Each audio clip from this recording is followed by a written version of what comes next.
آج جمعہ ہے، قبرستان جا کر جلدی سے 2 دعائیں پڑھ لیں۔ مرحوم والدین کی قبریں نور سے منور ہو جائیں گی۔ دعائیں کیا ہیں؟ بسم اللہ الرحمن الرحیم۔ رب ارحمہما کما ربیانی صغیرا۔ اے پروردگار، ان دونوں پر رحمت فرمائے جیسا کہ انہوں نے مجھ کو بچپن میں پالا اور پرورش کی۔ دوسری دعا ہے، رب اجعلنی مقیم الصلاۃ ومن ذریتی ربنا وتقبل دعا۔ ربنا اغفر لی ولوالدی وللمؤمنین یوم یقوم الحساب۔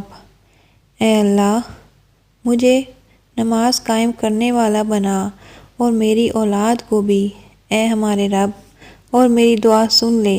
اے ہمارے رب، مجھے بخش دے اور میرے ماں باپ کو اور سب مسلمانوں کو جس دن حساب قائم ہوگا۔